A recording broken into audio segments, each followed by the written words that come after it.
So for today's seminar, we have Oriane Blondel. She's going to talk about kinetically constrained models out of equilibrium from University of Lyon 1.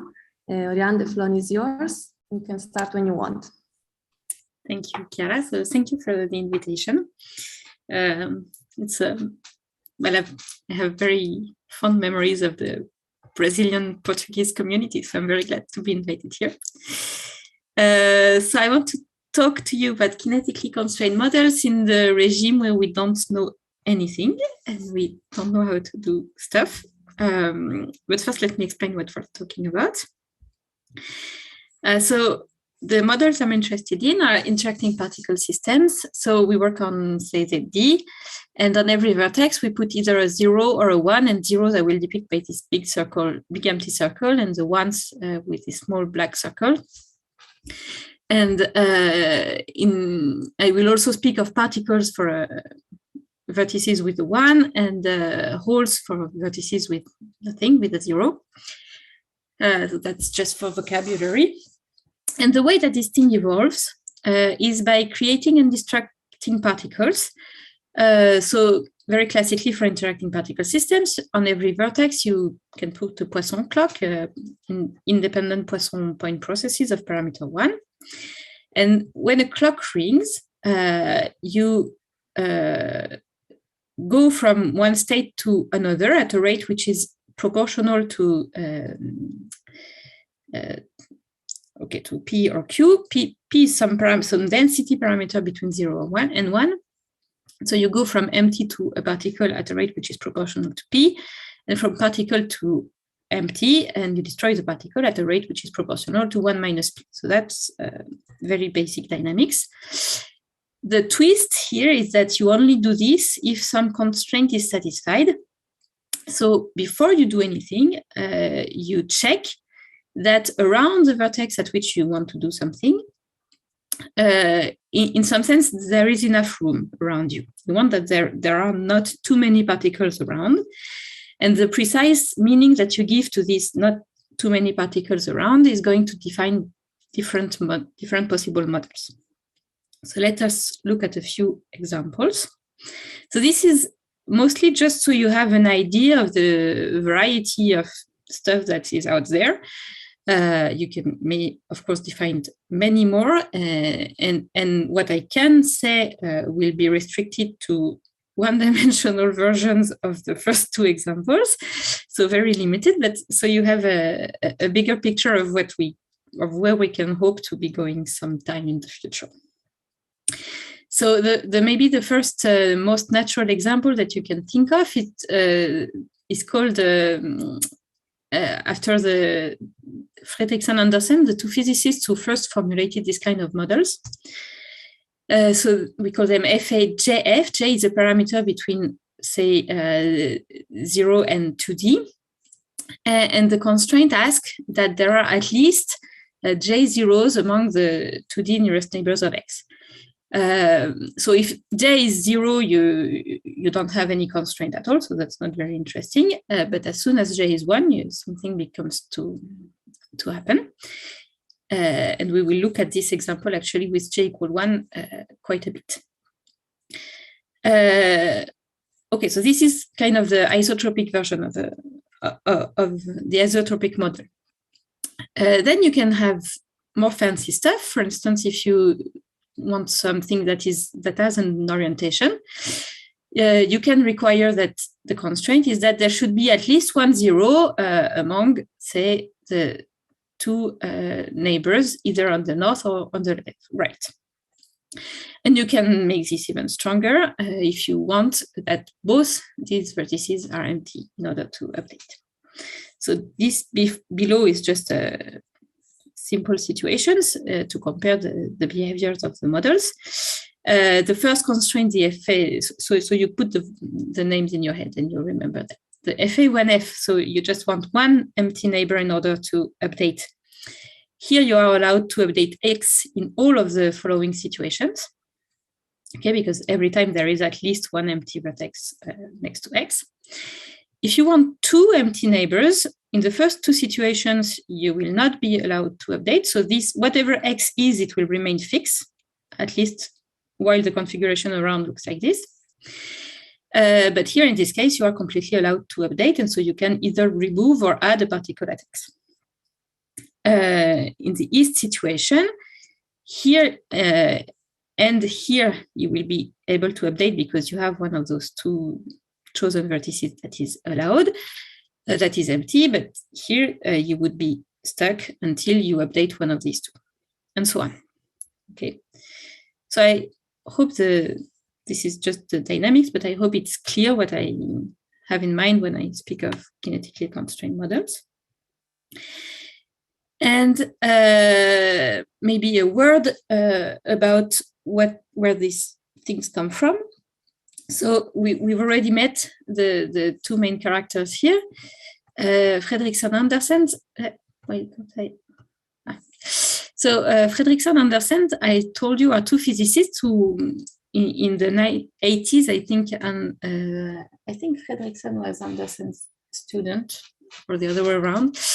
Anyway, they first proposed these the FA-JF models, or a slight modification of them, and their goal was to study the glass transition. The idea was, okay, there is this this material which is a bit strange. It looks solid at room temperature, but when you look in the microscope, it's disorganized. So, okay, how can we model this? And there are lots of effects coming into this glass transition, which I don't want to go too much into detail. But one thing that they that seemed to play a role and that they wanted to investigate further was dynamical facilitation. This idea that in order for the system to re-equilibrate locally, it needed to have some wiggle room around so the particles could readjust. When they are very, you imagine that you have your particles that are very packed between each other, it's going to be difficult to rearrange locally to find a better position that is maybe energetically more convenient. And so they wanted to incorporate this kind of idea of geometric frustration into their model, and that's where the constraints come from. And what they want to understand is how much just by putting this, just with this input in the model, can you explain what happens in the glass, that the dynamics is very much slowed down as you approach the critical parameter and so on. Okay, so that's where the constraint comes from. And one thing that you can very easily check is that, in some sense, this model gives you a disordered material in the sense that this product's Bernoulli measure is reversible for the dynamics. So you can easily check if you start by sampling the occupation variable at every vertex independently according to this Bernoulli of parameter P. And P here is the same parameter that we had in the dynamics, the same probability to put a particle once the constraint is satisfied. This is reversible for the dynamics. Okay. So there's that. Now we'd like to understand, so there is nothing interesting to say at fixed time, right? If you start from equilibrium, you're going to remain at equilibrium, okay. And equilibrium is not something with interaction between the particles or anything like that. It's not, it's a bit boring. What's interesting, yeah. Can I ask you a question? You didn't, so sure. The mass of particle is not conserved. Yeah, no. It's okay. So you have this creation and birth and death process. And exactly. Okay, thanks. Yeah. No, there is no conserved anything. the dynamics. So please ask questions, but I don't see the chat. So there are questions on the chat. I will tell you. Thank you.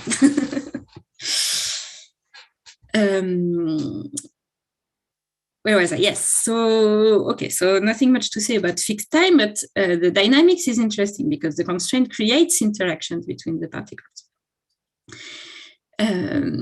Okay, and that's what we want to understand, how the constraint affects the dynamics of the system. So first question maybe that you would want to ask is, okay, maybe I have a vertex where the constraint is not satisfied, so I cannot update it, but can I be sure that if I let the dynamics evolve for long enough, it will eventually be updated? Okay, that's maybe the first question that you might want to ask. And it turns out it's not completely obvious. You have to check. It's an argument that was published in 2008, that it's actually the same question as asking whether there is the possibility of a sequence of updates leading to the update of X. So this I want to explain a little bit. So X, imagine X has a constraint not satisfied, so you cannot update it. That is because it has some occupied neighbors, say these two, if we are in the east constraint. And okay, if these neighbors can update in the initial configuration, then it will be eventually possible to update X. But if this cannot, then it means that they also have occupied neighbors which constrain them. Okay, and if and same thing. Okay, so we say that X is part of a blocked cluster if there is such a set of particles that prevent each other from being updated. So it can be either infinite or finite, but it's a set of particles that is stable under the dynamics by itself. Okay, and it turns out so that's asking whether the measure, so we are in the ergodic regime, so if it will eventually be possible to update X, is exactly the same as asking whether X is part of a block cluster or not. Okay. So once we have this previous result about bootstrap percolation and trivial arguments, can help you identify exactly what this regime of densities where you have this property is. So in the first two examples that I gave you in the East and the FAJF model, if J is lower than the dimension, so in 2 dimensions, say J is smaller than 2. So okay. Then you're ergodic at any density, any non-trivial density. So this is not obvious in particular in the last example, because if take FA2F, so you want at least 2 empty neighbors in order to empty a site.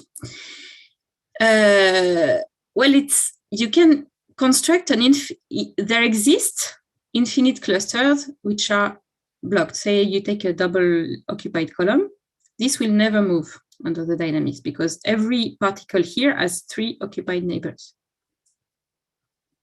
Okay, so it's not completely obvious that this kind of thing, that there is no such thing appearing at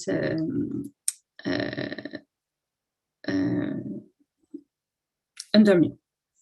Okay, and you have to rule out all other possibilities. Anyway, so this was a non-result.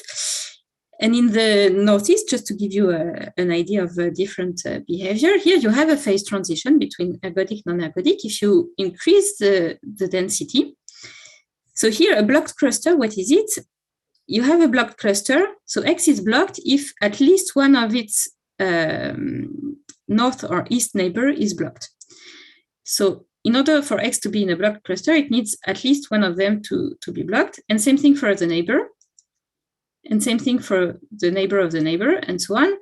Turns out X is in a blocked cluster if and only if it's in a northeast oriented path.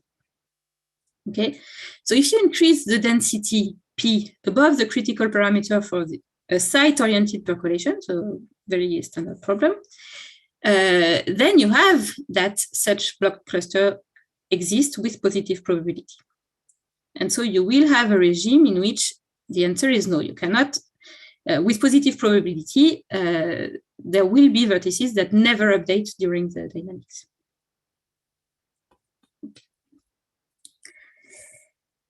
Okay, so that's the first question. Maybe now you want to understand how fast the updates can occur.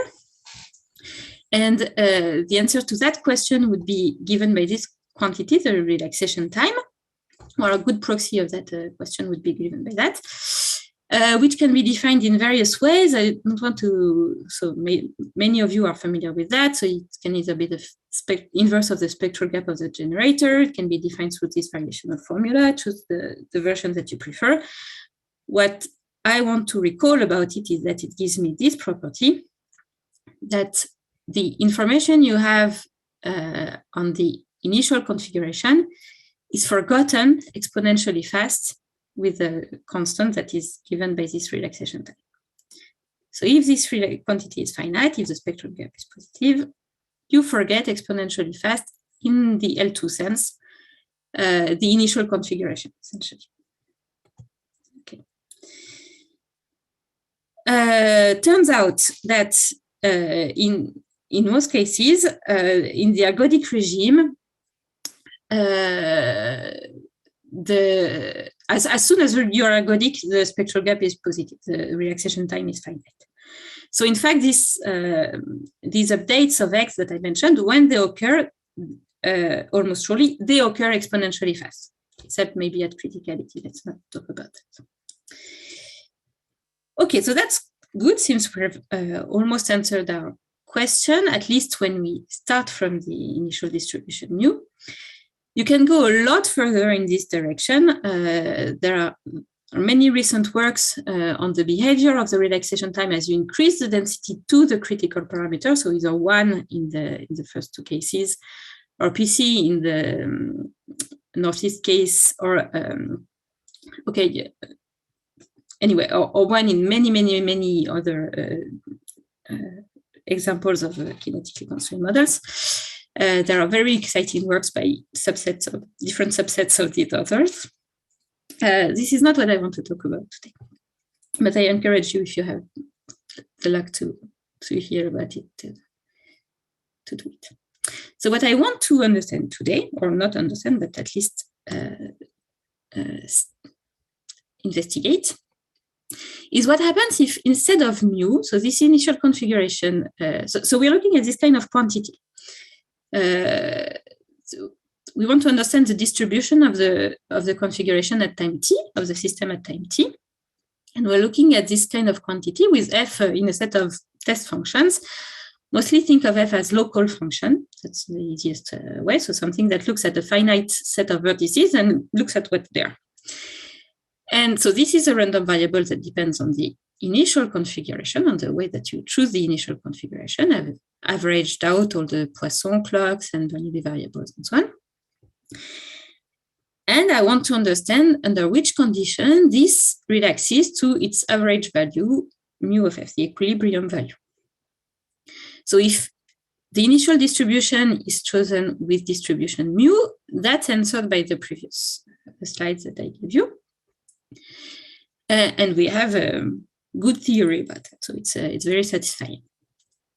What we know almost nothing about is what happens when the initial configuration is chosen in a different way, with a different distribution than mu.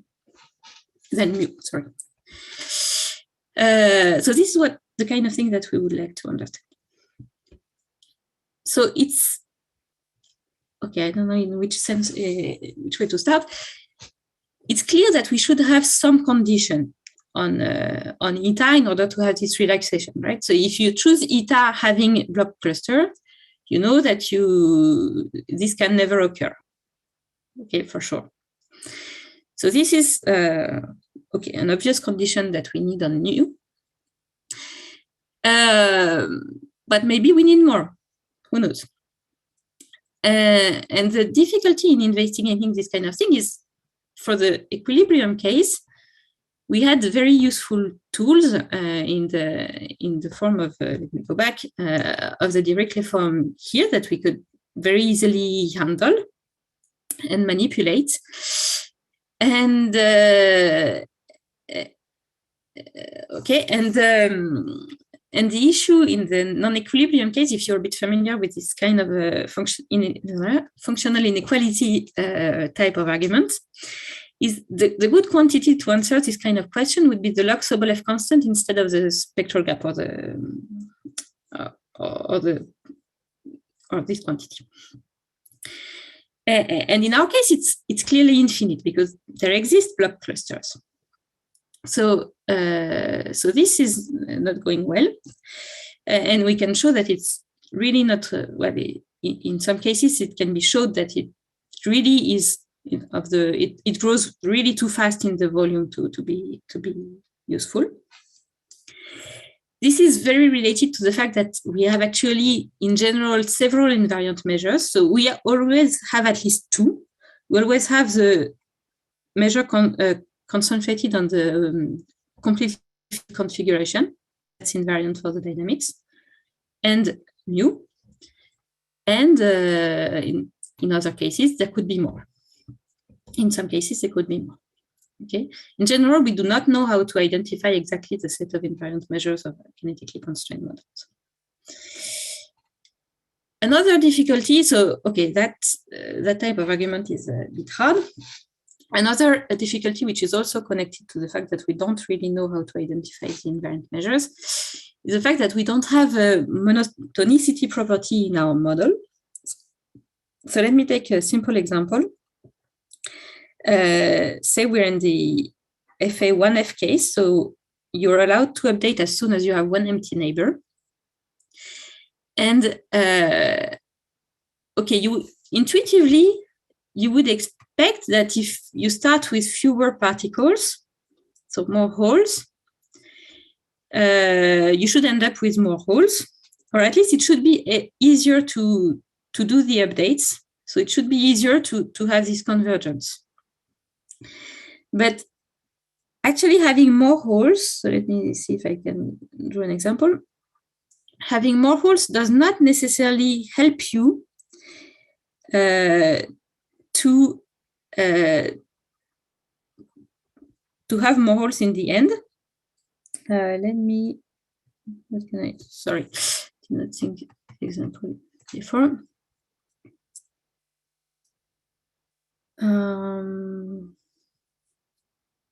Anyway, so you can easily cook up updates where having a hole is going to help you destroy another one, add another particle, and so it's not clear what the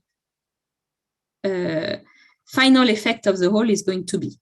So say in this case, this hole allows you to flip this particle in that case, so that's good, that gives you an extra hole. Bad example. This one would also give you an extra, no. Yes. So this one is not allowed to flip, so it remains a particle. That's a bad example, but anyway, so sorry. You can imagine that you end up destroying a hole because you have added one thanks to one that was there before. Yeah, it works better if I orient this, but anyway.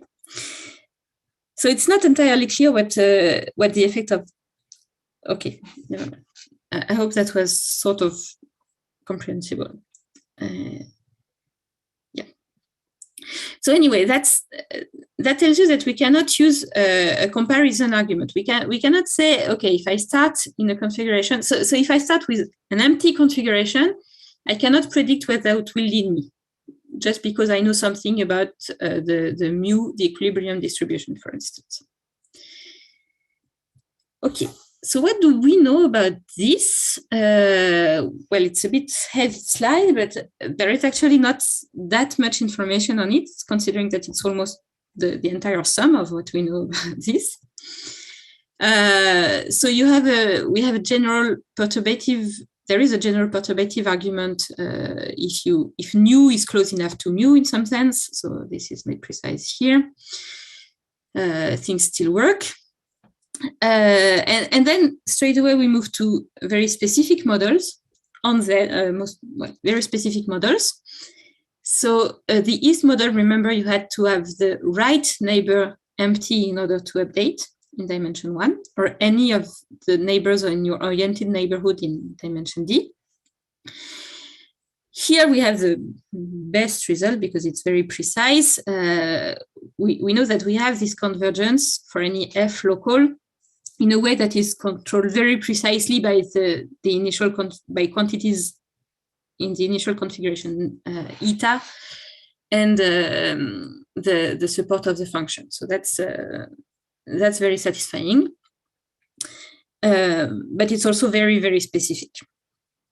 There is a similar result in a higher dimension, but only if, no, okay, not only, but there is a similar result in higher dimension if the initial configuration has a density of 0. So it's at least bounded below by some Bernoulli variable. The other specific model in which we can say something is the FA1F, in which you need at least one neighbor among one empty neighbor to update. And here already it's in a weaker sense. It's only averaged under nu, the initial equilibrium, the initial measure. The speed is not so quick. And the most important condition here, the most important restriction, is that it only works if we put more zeros back in the system than we put out. So the equilibrium density is below 1/2. You can push this a bit further, but there is a threshold. And there is a bit better result. Well, there is a much better result if you strengthen the constraint on P. If you take it small enough, you can work not with an initial density of zeros, but with just at least a 0, and then it's enough to spread through the whole graph. But you need that condition on P, which is a bit annoying. But that's almost the entirety of what we know how to do. And let me just comment a little bit on the results that on the two types of results in these specific models. So in the East models, the main tool is the following thing. It's a very magical thing that's due to the orientedness of the model. That once you know that you're at equilibrium in a given region, somewhere here, and you have a 0 here, actually this will remain at equilibrium. So this 0 that was initially here may move away, but it will not destroy the fact that this is at equilibrium. And that's very useful because then you can go back to the results that we had on the equilibrium case and use it locally here. Okay. That, on the other hand, is simply not true in non-oriented models because equilibrium is destroyed to all sides. Nothing works anymore. And so in the non-oriented case that we know how to do, the FA1F model, we need sufficiently many zeros to be created or preserved by the dynamics in order to make anything work, in order to guarantee that vertices will update to equilibrium. And that we only know how to do by comparing the process of zeros very crudely, either with a biased random walk or a contact process. So something different from which we know by other arguments that it spreads through the graph. Okay, and that's where the restriction on P comes from, because we need to be in the supercritical regime or the biased regime of the random walk on the supercritical process. Are there any questions about this part? No. So now what I hope I've convinced you about, I'm not sure the message is very clear, but that what's important is to be able to bring zeros anywhere in the lattice in order to guarantee that you have this relaxation to equilibrium. Now, another question that we might ask is how these zeros, when they do come, how do they come? And so the next question that I want to look at is the following thing. So it's illustrated here. So let me explain the pictures. On the top panel, the top two panels are in dimension 1. So the second dimension is the time. It goes in this direction. And what we see is what happens when you start the process with the empty half space in this case, or almost empty space here. Initially, you have 1, 0 there, 1, 0 there. And you see what happens when you let the thing evolve. So in this case, you see this thing here, and and this is the FA1F case. And in both cases, you see that the initial 0 that you put there, that was initially alone, it spreads in the to the left, it spreads in a cone. And in between, it leaves something that looks very much like equilibrium. Okay, in the cone. Below, you have two panels which are in 2 dimensions, which are models in 2 dimensions. So it's the same picture, but taken just at the final time. And the thing that you start with here is 2 infinite lines of zeros in the northeast case. That's you need at least that in the quadrant to guarantee, well, not at least that, but this is a good way to guarantee that you will be able to, it's at least possible to invade the quadrant. And in this case, you just start with a single 0 at the center, the FA1F in 2 dimensions. And so if you stop the simulation at this final time, this is the kind of thing that you see. And you see a shape that, okay, my line is not very good, but you see a shape that's starting to form. And inside the shape, you see something that looks random, like equilibrium distributed. Okay. And that's typically the kind of thing that you'd like to understand. Yep. So what we so that's very exciting picture, and what I can say is very limited to the top 2 panels, and even in some cases not even that. Okay, so what can we say? The setting is the following. So as I said before, you start the initial state eta, not with a homogeneous measure with maybe a density of zeros or anything. You start it with eta, which is completely occupied, completely filled in a half space, in the negative half space. So this is all occupied by particles. And an initial 0 at 0, and whatever you like on the right. And you're interested in the leftmost 0 of your configuration. That's something that follows a kind of +1, -1 trajectory. And you want to understand what it looks like.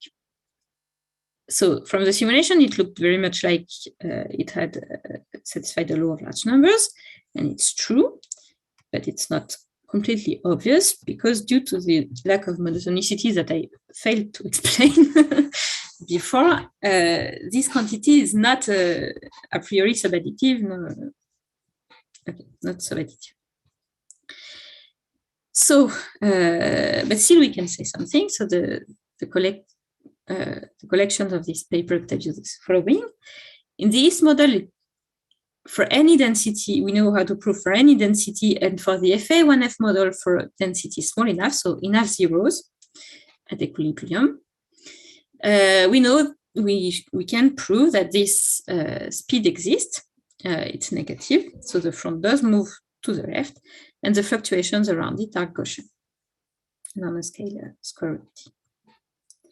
So this corresponds very much to what is expected. The very big drawback here is, of course, this condition, which we're not satisfied with. So P bar is a technical condition that you have to be below P bar, or well, it's a technical condition because I think the theorem should be true for any P. Okay. It's not technical because I don't know how to push it. It's probably possible to push it to P bar, to a higher P bar, but to P bar equal 1, no. I don't know how to do. Okay, thanks. So, a few words about how that works. The first step is in order to do anything, we need to have zeros around. And to guarantee that they don't run away. And the way we do this for the East model is by this kind of orientation magic that I evoked before, which tells you that if you start at equilibrium here in this segment, and you have a zero initially there, then at a later time in this segment, you will still see equilibrium, no matter what happened on the right. And so since this is true, then, well, if you start from anything at the left of a zero, including the completely filled configuration, at a cost which is proportional to, which is of order exponential of the length of this interval, you can just assume that here you really have equilibrium. So that costs you something, but then you work at equilibrium.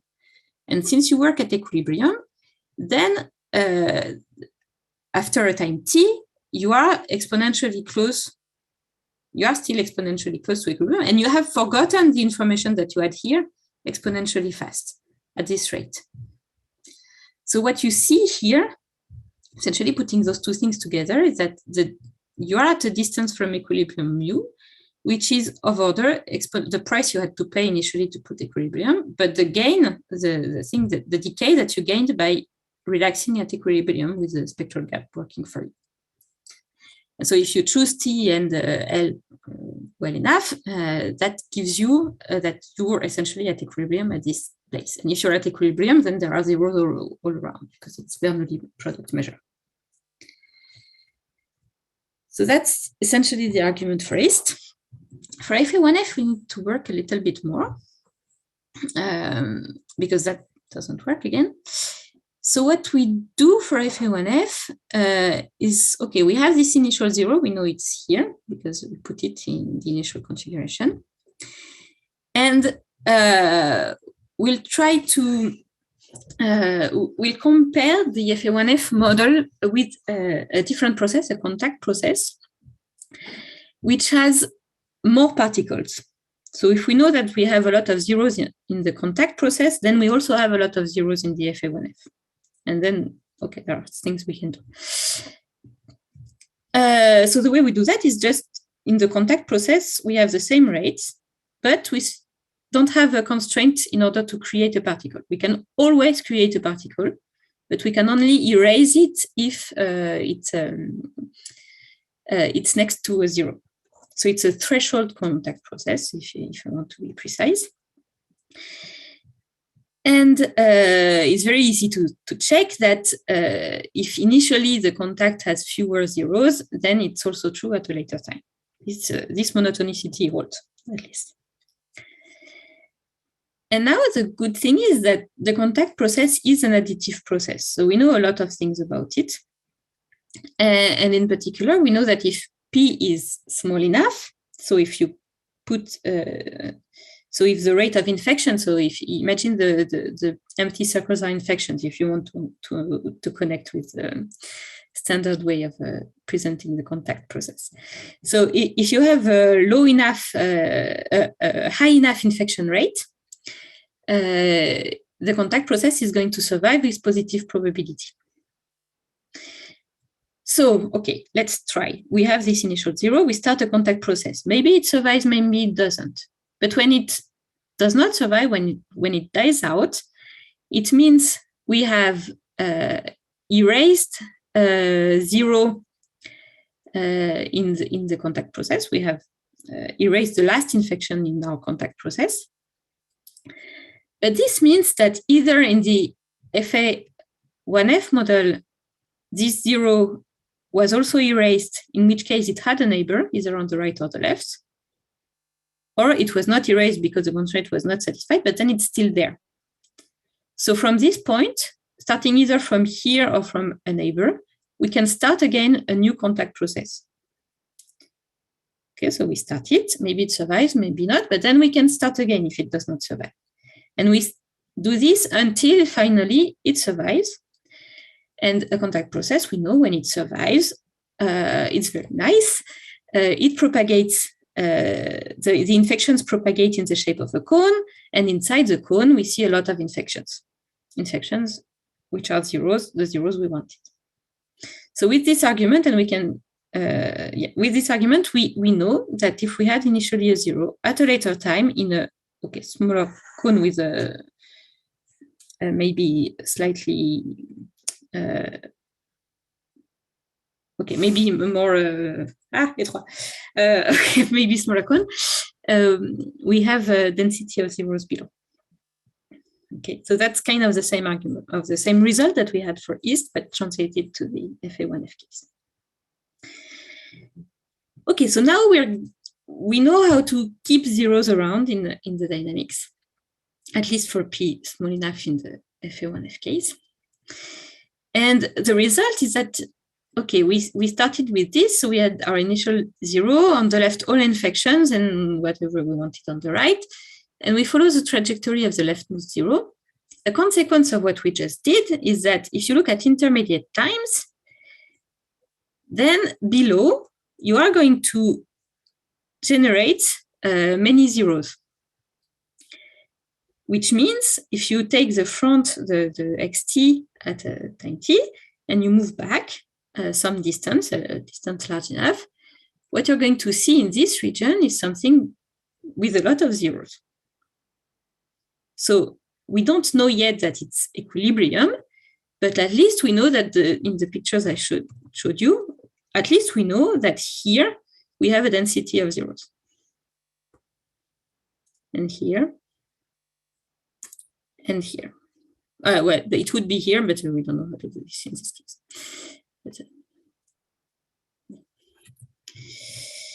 Okay, so that's the first step. And then, knowing that, we need to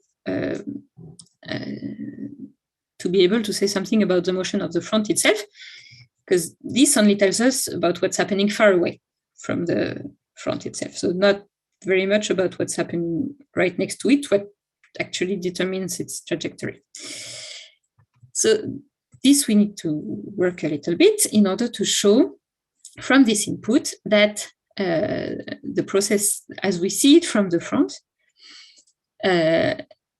has a unique invariant measure and converges to it. And the way that we do this is to start from two different initial configurations and construct a coupling between the configurations seen from the front with these two initial different configurations. It's rather involved. I don't want to explain this in detail, but it's possible to do. And this input here is crucial because essentially it allows you to just couple the part in front of the dynamics, which is finite. And okay, never mind. But so once you know that, and especially the converges rapidly towards it part, once you know you have this measure, this invariant measure, and you converge rapidly to it, then you can show actually that the increments of the front are essentially decorrelated, decoupled. Because if you look at one increment, say this one, so this trajectory here, it depends, of course, on this, which is the configuration seen from the front at time k, and what happens in this slice of time, but that's just a slice of the Poisson-Perron processes and Bernoulli random variables, which are completely independent if I take different slices. So if I know that this and these are weakly do not depend on each other too much, then also this and this do not depend on each other too much. Okay, and the fact that very quickly this converges to the invariant measure, which is not mu, but this pi, this new invariant measure, tells me that very soon here I will have forgotten what was here. And so at time k plus 1, I have almost forgotten what was here at time k. Well, no, not at time k plus 1, but time k plus k is not, or whatever, k large enough, I will have forgotten what was here. And so this new configuration is decoupled from that one. Okay, just to conclude, more recent result that we could, more recent consequence of those facts. The following, okay, okay, so that's all sort of all I wanted to say about the front. But now we can deduce something much stronger, actually. So now you want to look at non-equilibrium starting from anything, but in a finite volume, say in volume L. So you take a fixed segment, volume L, and you want to understand, so with maybe empty boundary condition, say on this, no, on this side. So it's finite volume. So you know that eventually so there is a unique now invariant measure, which is mu. So you have a finite volume, a finite ergodic Markov chain, no problem. It will converge to its equilibrium distribution product Bernoulli measure. But you want to understand how fast it's going to happen. Okay. So you want to take any initial configuration here and understand how fast it takes you to go to this equilibrium measure. And the answer is exactly this, is this result. So there is a more precise statement, but okay, this holds that if you look at the supremum of all the times that it takes of all the distances from equilibrium of the distribution at time t. So you take any initial distribution, look at the law of time t, measure its distance from equilibrium in total variation distance. This quantity actually has a profile a bit like that. So it's very close to 1 up until a time which is L divided by V, and V is the speed of the front that we had before. It's the speed at which, say, this 0, if it were alone, would propagate to the left in the space.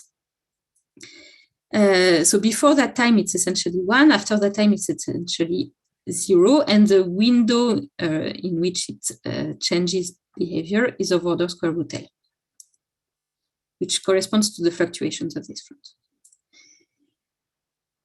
So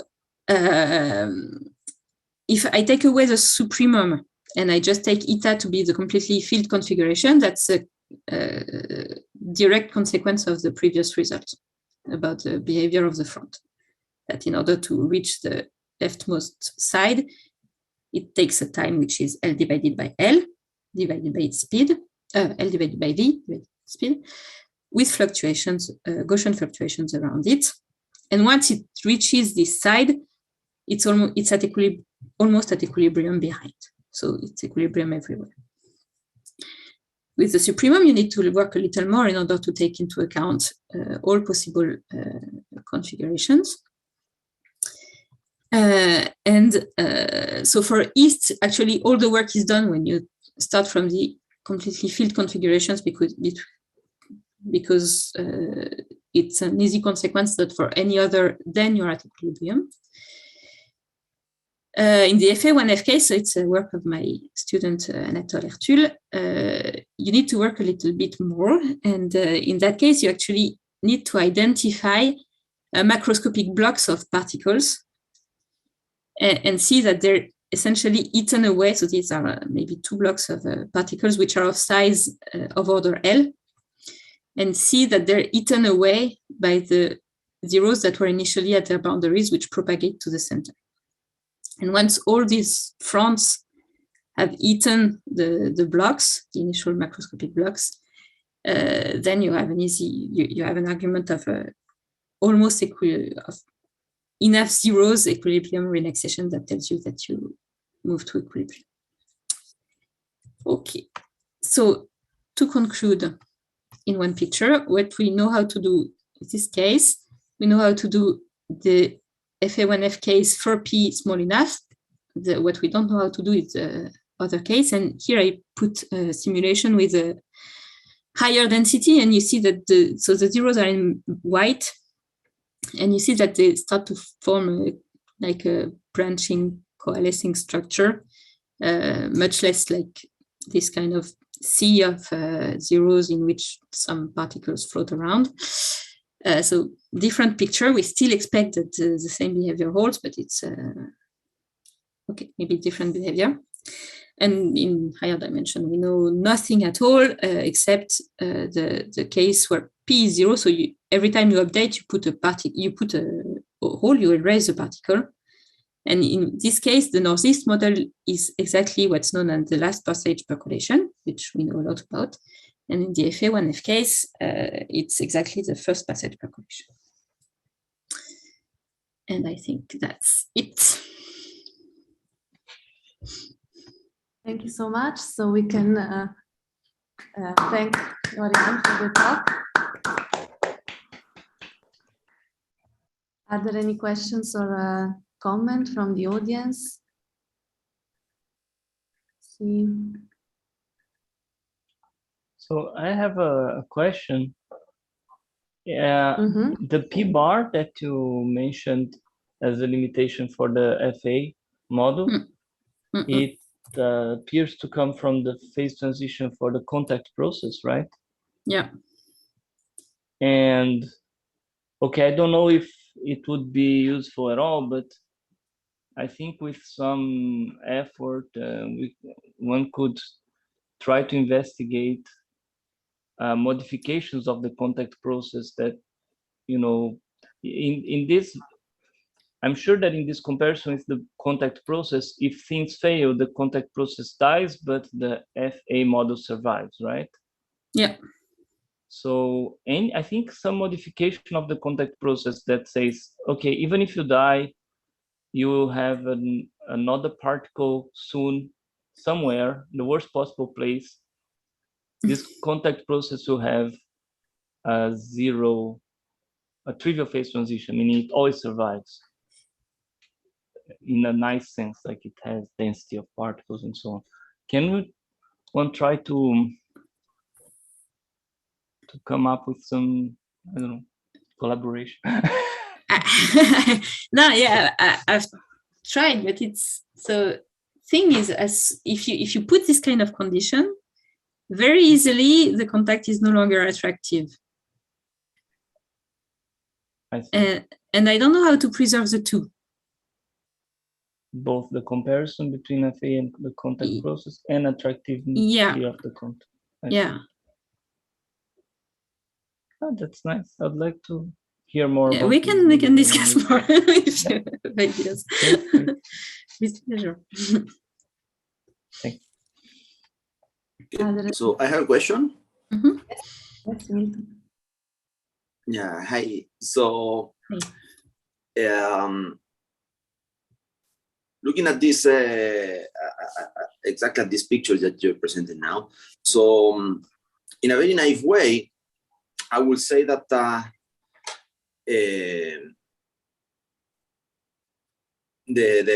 FA model should look like the contact process on which you replace PCX eta by P times the average of CX eta with respect to the invariant measure. Say that again, PC. So you see that you have this table where you compare the contact process with the FA. Yeah. Right. So on the table on the FA, so you have P times CX, and in a very naive way, in a very naive sense, I would say, okay, let's just replace CX by its mean. Its mean? It's average. It's average, yes. Yeah. And well, then the model should look like, at least in some very vague way, like the contact process with that with those parameters, no? Something like that, exactly. So, do you think that this is it's a good guessing, or it's totally? Well, no, the invariant measure of the contact is not product, so that's You can only have a bound. It's not going to be the Dominates the product. Yeah, it's going to dominate something, but well, maybe not this one precisely. It's probably going to be dominated by anything with density higher or smaller than whatever, whichever way than that. Yeah, because it's just because in your simulations it seems that this okay, doing this comparison with the contact process, you somehow are able to also show not only that the front moves as it has to move, but also that this picture that you present, that in the middle things are completely equilibrated somehow, or looks more random. It's like they look ergodic in the time direction, not only on the space but also in the time direction, right? So you can show that exactly that picture is okay, no? This is more or less in one dimension. In these cases, I can show that here what you see is mu. It's the product manually measured. Yeah, and this is somehow related. Okay, you use the comparison with the contact process to do that. Yes, but only to generate zeros, and then I used other results to push that to equilibrium. Yeah. But my point is that maybe there is a threshold, no? There is some P on which there is a P on which there is a transition, no? Because you start to see the it's possible, but I mean it's not there in East, which should be more constrained. Yeah. So I just wanted to understand whether if this is somehow related to that somehow there is this critical P above which the things in the middle are different, and up to that critical P, this comparison with the contact process should work in some sense. No, I'm not sure I'm following what you're saying.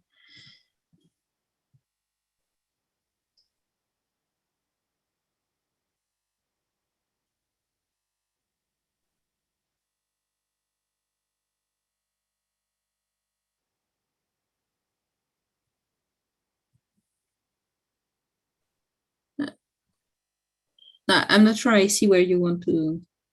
Yeah, no, maybe. Well, it's just that that's.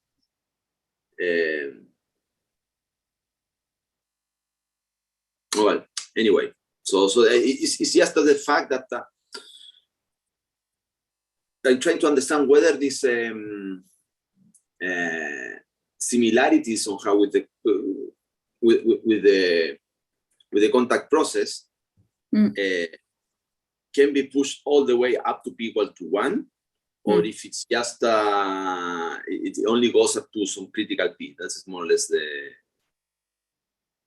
thing I'm trying to figure out.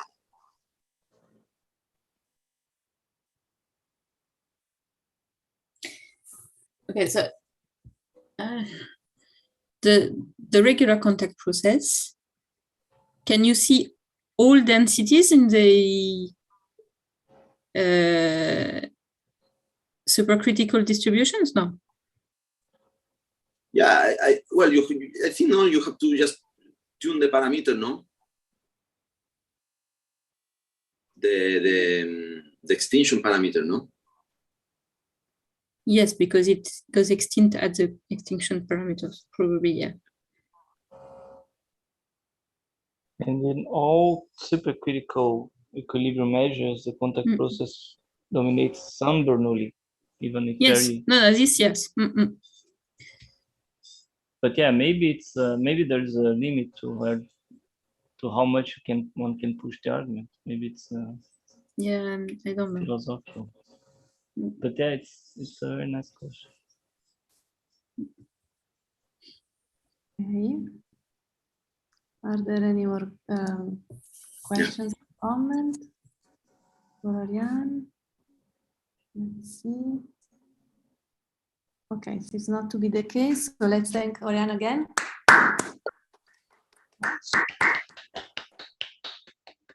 And we see each other next Wednesday with Sanders Setura. Bye-bye. Thanks, Oriane.